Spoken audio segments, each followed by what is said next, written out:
आज आप क्या पढ़ाएंगे, मुख्य बिंदु इस टाइटल जाता है। और टाइटल इंडिकेट करता है कि जो इंस्ट्रक्शन या अनुदेश आप बताएंगे, टाइटल उसी का मुख्य पार्ट होता है। कि जैसे आज आप परिभाषा बताएंगे, सिद्धांत बताएंगे, कार्यविधि बताएंगे, सावधानियां बताएंगे, तो एक मुख्य भाग क्या आज आप बताएंगे, and it is selected from the instruction to be covered in the class. जो क्लास में आप पढ़ाएंगे उसी से ये सिलेक्ट होता है, and satisfies the need of the learning, जो हमारे आज की पढ़ने की आवश्यकता है उसको ये पूरा करता है।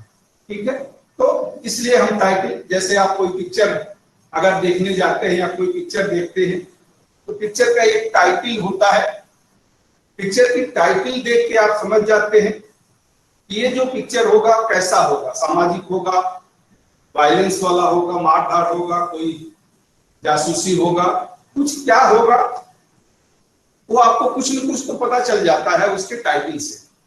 तो सेम उसी तरह से विद्यार्थी को पहले से पता चल जाता है कि आज आप क्या बताएंगे, जिससे कि वो प्रिपेयर रहे। ठीक है, अब आप जब लिखते हैं अपने लेसन प्लान में,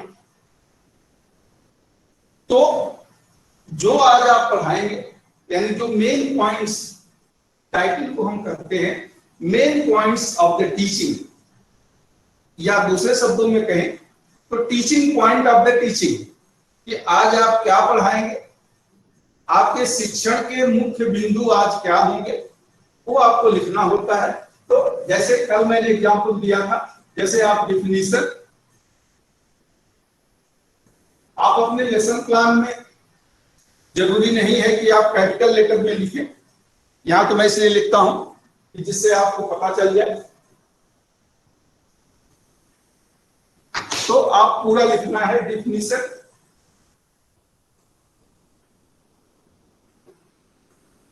सपोज 3 है, definition, principle and working process. Definition, principle and working process of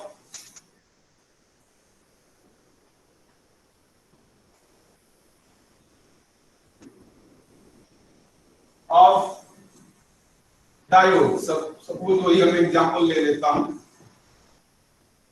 definition, principle and working process of diode. ये आप जब लिखेंगे लेसन प्लान में तो पूरा लिखेंगे, ऐसा नहीं about the diode, tell the diode और इंट्रोडक्शन ऑफ डायोड, वो गलत है, वो आपका गलत है। अगर आज आप बायसिंग भी बता सकते हैं, क्योंकि जो लेसन प्लान आप बनाते हैं क्लास में कितना समय आपको मिलेगा ये आपको पहले से पता होता है कि मुझे इतना समय मिलेगा, तो उसी के अनुसार आप अपने मेन पॉइंट्स को सेलेक्ट करते हैं। जैसे यहाँ 3 मेन पॉइंट्स है, definition, principle and working process. Suppose आप बायसिंग भी बता सकते हैं, तो ये लास्ट एंड जो है लास्ट में आएगा, definition comma principle comma working process comma and biasing and type of biasing. और अगर 2 ही है, सपोज आज आप केवल डिफिनीशन और प्रिंसिपल बताते हैं, तो डिफिनीशन एंड प्रिंसिपल, कोई कामा नहीं रहेगा। तो लिखते समय भी ये ध्यान रखें, बोर्ड पर जब लिखे तब भी आप ध्यान रखें। ठीक है, तो ये आप अपने लेसन प्लान में कैसे लिखेंगे वो मैंने आपको बताया कि लेसन प्लान में बिल्कुल क्लियर होने चाहिए कितने आपके पॉइंट्स हैं, यानी आपके टीचिंग पॉइंट्स या मेन पॉइंट्स क्या क्या है, वो सब मेन पॉइंट्स आपको वहां बताना होगा। ठीक है, कोई डाउट इसमें नहीं। अब आप जब क्लास में आते हैं, इस लेसन प्लान के अनुसार जब आप क्लास में आते हैं, क्लास में जब आप आते हैं, क्लास अभी मैं बताऊंगा थोड़ा सा कि कैसे आप क्लास में शुरू करेंगे, लेकिन जब आप टाइटल लिखते हैं तो टाइटल यानी TITL लिखने की जरूरत नहीं होती है, केवल मेन पॉइंट्स ही लिखते हैं, यानी वहां ऊपर अब ये बोर्ड ऊंचा है, लेकिन ऊपर से 4 या 5 सेंटीमीटर छोड़ के इंग्लिश में लिख रहे हैं तो कैपिटल लेटर में लिखे। जब आप बोर्ड पर लिख रहे हैं, क्लास हिंदी में लिख रहे हैं, तो मात्रा का और शब्दों का ध्यान देते हुए, जैसे यहां पे डिफिनीशन,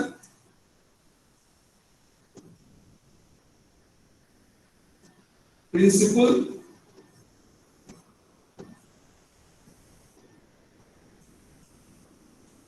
एंड वर्किंग प्रोसेस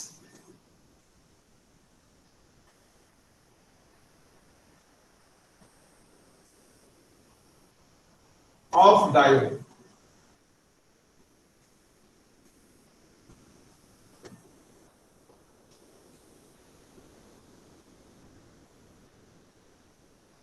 अगर एक लाइन में न खत्म हो, दूसरे लाइन में हो, तो सेंटर में लिखे 20 मिनट, जहां से आप देख रहे हैं यहां से यहां तक, यानी इसको यहां नहीं सेंटर में लिखे। बोर्ड छोटा है, नहीं तो एक लाइन में कंप्लीट हो जाए।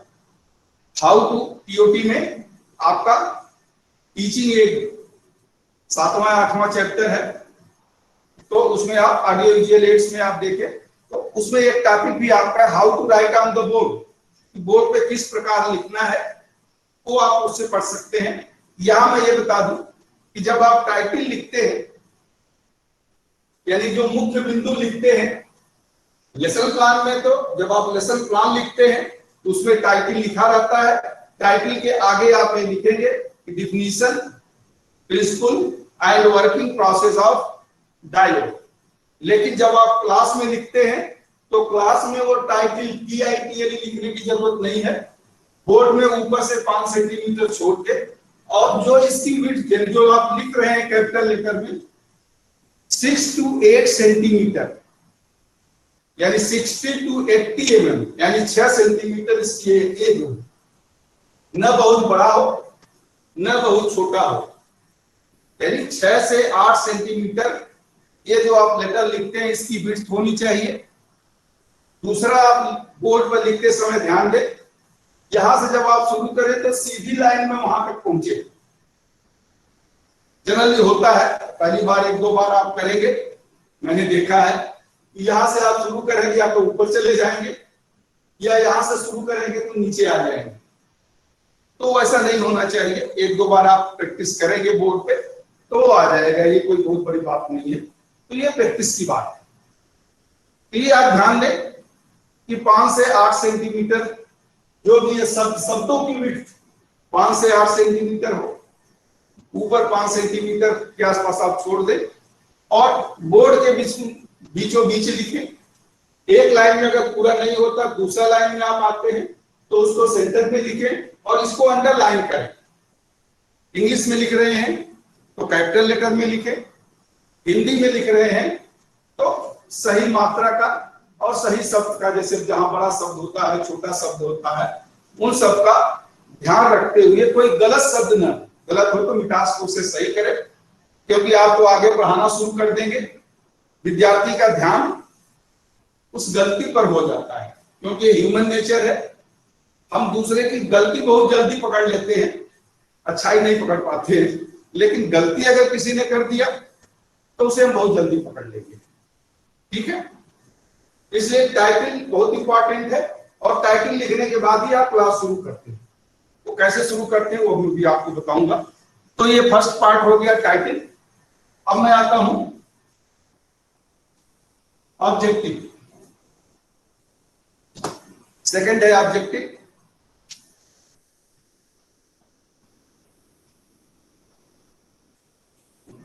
टाइटल से ऊपर जो जनरल इंफॉर्मेशन है, नेम है, रोल नंबर है, टाइम है, डेट है, वो सब तो जनरल इंफॉर्मेशन है, कम ज्यादा होगी, इसलिए मैंने उस पर ज्यादा ध्यान नहीं दिया। ठीक है, तो ऑब्जेक्टिव क्या होता है? Objective is to acquire the required knowledge. क्योंकि थियरी क्लास है, तो थियरी क्लास के द्वारा आप विद्यार्थियों को ज्ञान, यानी सैद्धांतिक विषय में आप ज्ञान देते हैं। तो objective is to acquire the required knowledge in a specific time according to specific method as per specific content. So objective is to acquire the required knowledge in a specific time according to specific method as per specific content, यानी निश्चित विषय वस्तु, हिंदी में आप इसको कह सकते हैं कि एक निश्चित विषय वस्तु के आधार पर निश्चित समय में निश्चित पढ़ाने के नियम के द्वारा जो ज्ञान प्राप्त करना है उसे प्राप्त करना उद्देश्य कहलाता है। यानी जो आपको प्राप्त करना है, जो आपने प्राप्त, आपको क्या करना है, वही definition, object definition, principle and working process, यही आपका ऑब्जेक्टिव है। तो वो objective is to acquire the required knowledge as per specific content in specific time according to specific method. It is the content of instruction presented in the class. Class में जो आप अनुदेश या जो भी आप पठन सहायक या पठन सामग्री जो आप क्लास में पढ़ाते हैं वही आपका ऑब्जेक्टिव उसी से पूरा होता है। और ये कोर ऑफ द टीचिंग, ये आपके पढ़ाने का बिल्कुल मुख्य अंग होता है कि क्यों हम पढ़ा रहे हैं, क्यों हम बता रहे हैं, किसी उद्देश्य को पूरा करने के लिए, किसी उद्देश्य को पूरा करने के लिए ही पढ़ाया जाता है। ठीक है, ये तो जनरल इंफॉर्मेशन मैंने दे दिया कि ऑब्जेक्टिव क्या होता है। अब आप दूसरा आ जाए कि अब आप अपने लेसन प्लान में इसे लिखेंगे कैसे। कल भी मैंने बताया था, हम यही 3 एग्जाम्पल लेंगे जो टाइटल है ऊपर। ऑब्जेक्टिव में होता है eight the completion of this lesson, कल भी मैं बताया था, बट एक बार फिर इसको आप देख ले जो कल नहीं रहे उनके लिए। Eight the completion of this lesson the trainee shall able to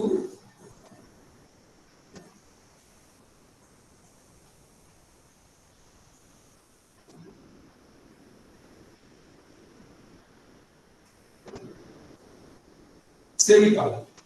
Hindi में आप लिखना चाहें, हिंदी में भी लिख सकते हैं, इस पाठ के समापन पर विद्यार्थी सक्षम होगा, सेमीकोलन डैश लगाने। इस पाठ के समापन पर विद्यार्थी सक्षम होगा, क्या करने में सक्षम होगा, जो आप बताएंगे।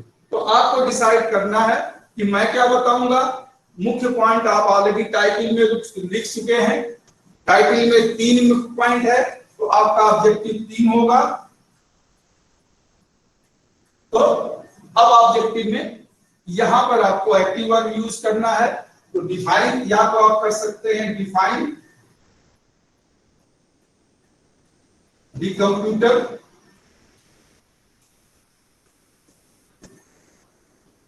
या इसी को, दोनों में से इसको या इसको, दोनों में से कोई एक लिख सकते हैं। Tell the definition of computer,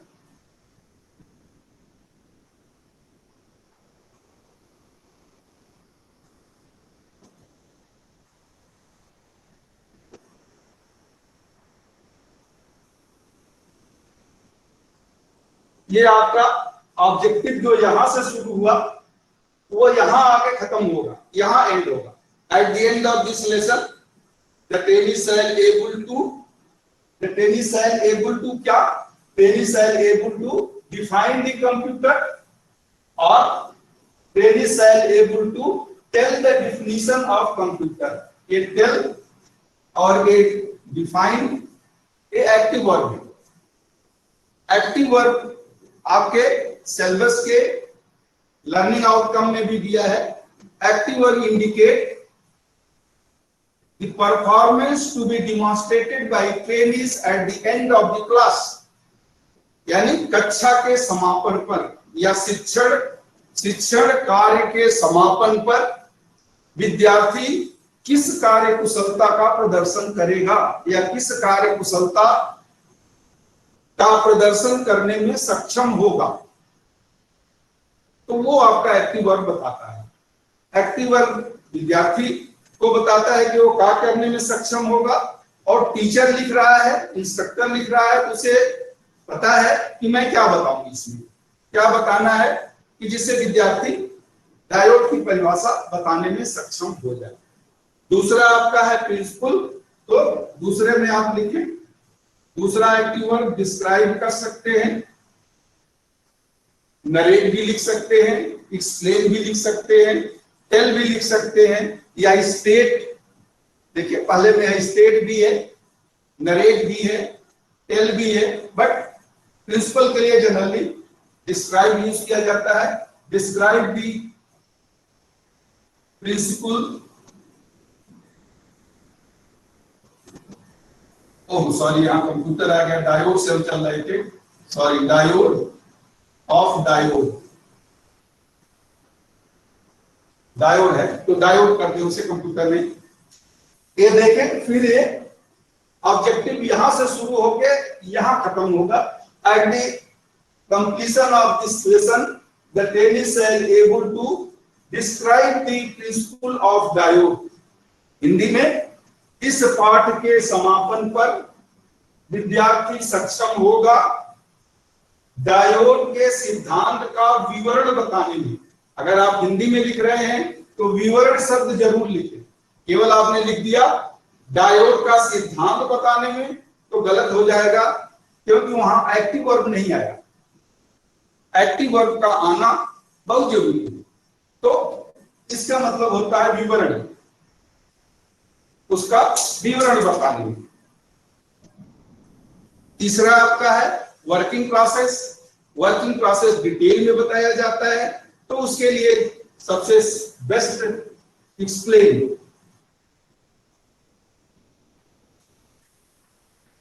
Explain the working process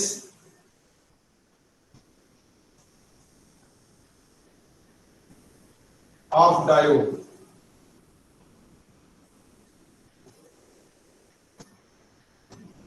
तो ये ऑब्जेक्टिव आपका वहां यहां से पूरा होगा।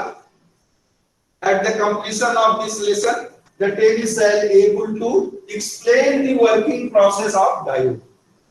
इस पाठ के समापन पर विद्यार्थी डायोड की कार्यविधि को विस्तार से बताने में, हिंदी में विस्तार से, एक्सप्लेन का मतलब विस्तार से बताने में सक्षम होगा।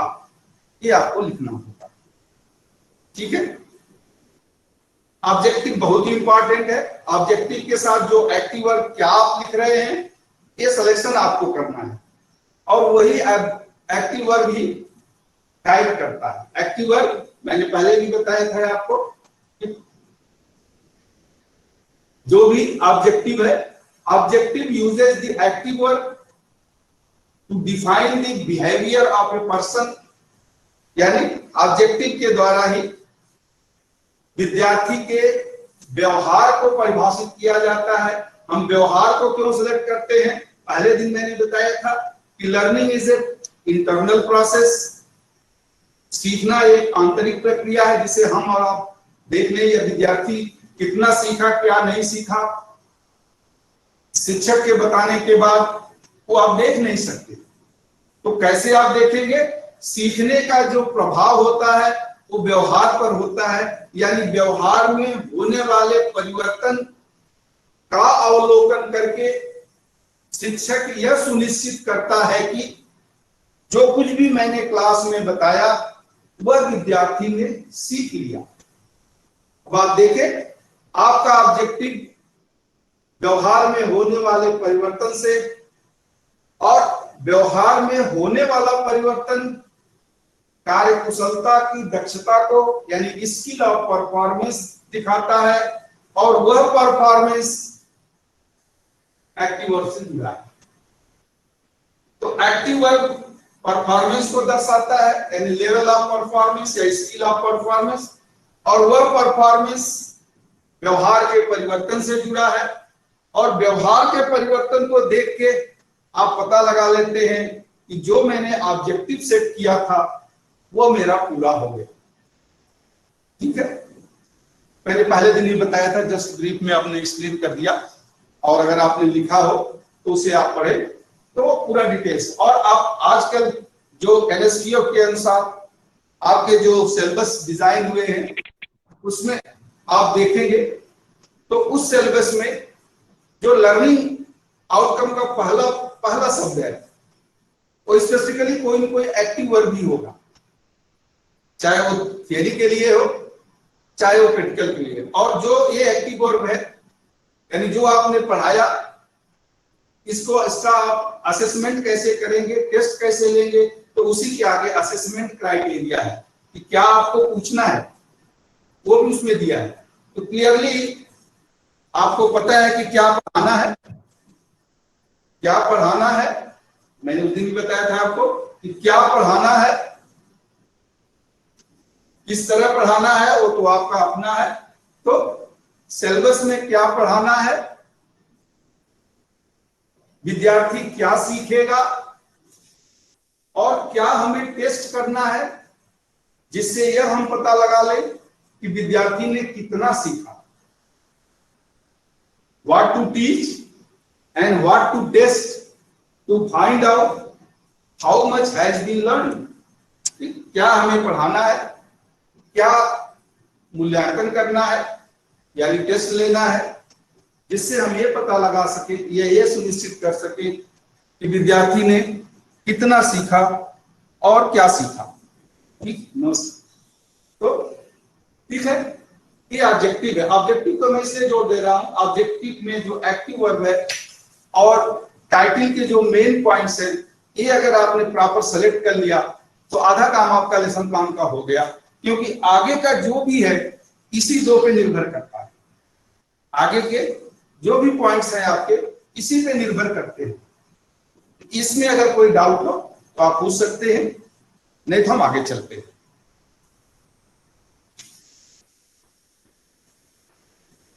सर ये जो आपने ऑब्जेक्टिव ऑब्जेक्टिव लिखा है ना सर, इसे कैपिटल में लिखने की जरूरत है? मतलब ये भी मैं ना आप ये तो आप लेसन प्लान में, यस सर, प्लान में ऑब्जेक्टिव में लिखा, कैपिटल में लिखने की जरूरत नहीं है। यस और सर, मैं आ रहा हूं, ये तो मैंने आप अपने लेसन प्लान में जब लिखेंगे ऑब्जेक्टिव तब कैसे लिखेंगे वो मैं ये बता रहा हूं। यस सर, तो कैपिटल में लिखने की जरूरत नहीं है, इसको आप अपने रनिंग हैंड में, बट ये है कि पढ़ने में आए, पढ़ने लायक, इसको कैपिटल की जरूरत नहीं है। Thank you sir. तो मैं देखिए जैसे मैंने टाइटल को बताया आपको कि आप अपने लेसन प्लान जब लिखेंगे तो टाइटल कैसे लिखेंगे, और जब आप उस लेसन प्लान के आधार पे कक्षा में जब पढ़ाने आएंगे तो आप बोर्ड पर कैसे लिखेंगे वो मैंने बताया। अब आप देखें ऑब्जेक्टिव आप अपने लेसन प्लान में कैसे लिखेंगे वो मैंने अभी आपको बताया। मैं यहाँ बोर्ड पर कैपिटल में इसलिए लिखता हूं कि जिससे आप पढ़ सके, कोई स्पेलिंग मिस्टेक ना हो। लेकिन जब आप अपना लेसन प्लान बनाएंगे तो वहां कैपिटल में लिखने की जरूरत नहीं है, कुछ नहीं। हाँ, टाइटल जब आप बोर्ड पर लिखेंगे, केवल टाइटल का पार्ट आप बोर्ड पर जब लिखेंगे क्लास में तो उसे आप कैपिटल में लिखेंगे, और तो आपको कैपिटल में लिखने की बोर्ड पर भी जरूरत नहीं है। चले अब मैं आता हूं कि जब आप इस लेसन प्लान के अनुसार क्लास में पढ़ाते हैं तो ऑब्जेक्टिव में क्या लिखेंगे। तो ध्यान रखें आपको बोर्ड पे ऑब्जेक्टिव के संदर्भ में कुछ भी नहीं लिखना है, क्योंकि ये ऑब्जेक्टिव अपने लिए, मतलब टीचर के लिए ये ऑब्जेक्टिव है। जो लेसन प्लान में वो लिखा है कि मैं डिफाइन लिखा हूं एक्टिव वर्ब तो डायोड की परिभाषा बताऊंगा, मैं डिस्क्राइब लिखा हूं तो प्रिंसिपल का विवरण बताऊंगा, उसमें विवरण बताऊंगा, और मैं एक्सप्लेन लिखा हूं तो कार्यविधि को विस्तार से बताऊंगा। तो वो जब आप बताएंगे यानी जब आप प्रेजेंटेशन में क्लास में बताएंगे तो ये आपका अपने लिए है। ये जो एक्टिव वर्ब्स हैं ये शिक्षक को यानी टीचर को गाइड करते हैं, ये विद्यार्थी को नहीं बताना है आपको कि मैंने डिफाइन या टेल या डिस्क्राइब या एक्सप्लेन ये एक्टिव वर्ब्स लिखा है और इसके अनुसार आप नहीं, वो आपको नहीं बताना है। नमस्कार सर। नमस्कार सर और पॉइंट्स क्या हो सकते हैं ऑब्जेक्टिव में? और क्या हो सकता है ऑब्जेक्टिव में, जैसे क्या पूछना, मतलब ये तो आपके ऊपर है ना, आप डिसाइड करेंगे। अच्छा, आज जैसे सर डिफाइन हो गया, डिस्क्राइब हो गया, एक्सप्लेन करना हो गया, और भी पॉइंट क्या हो सकते हैं? ये तो आपको, आप डायोड का पहला, अब उसके आगे भी तो बताएंगे ना, राइट। अच्छा अच्छा। का ये लेसन प्लान तो एक लेसन प्लान है। आप ओके। पढ़ाते जाएंगे, मतलब कल आप पढ़ाएंगे बायासिंग, जी। रिवर्स बायासिंग, तो फॉरवर्ड रिवर्स बायासिंग पर आप अपना लेसन प्लान बनाएंगे। परसों आप पढ़ाएंगे टाइप ऑफ डायोड्स, तो उसके अनुसार आपका एक्टिव वर्ब्स होगा। और एक्टिव वर्ब्स क्या होगा वो कल मैंने आपको जो 6 बताए हैं यस सर, यस सर। उसमें से आप सेलेक्ट कर लें, ठीक है ना। ये ओके तो सर। एक लेसन प्लान का एग्जाम्पल दे रहा हूं आपको, लेकिन जैसे जैसे आप आगे पढ़ाते जाएंगे, और आप आगे कहां से पढ़ाएंगे, अपने सिलेबस से। एक लर्निंग आउटकम पूरा कर लेंगे तो दूसरे पर जाएंगे, दूसरा पूरा कर लेंगे तो तीसरे पर जाएंगे। तो जो लर्निंग आउटकम जो आपको पढ़ाना है उसी के अनुसार आप, जो मैं 35 या 40 आपको एक्टिव वर्ड्स बताया है, उसमें कौन सुटेबल है उसको आप सेलेक्ट कर लें और उसके अनुसार आप लिख लें उसको। ओके सर, थैंक ठीक है, तो चलिए, तो एक्टिव वर्ब आपको यहां लिखने की जरूरत नहीं होती है, वो आपका अपने लिए है। तो टाइटल के बाद एक्टिव वर्ब लिखने की कुछ जरूरत नहीं है, वो लिखना नहीं है, बोर्ड पे नहीं लिखना जब आप क्लास लेंगे। अब हम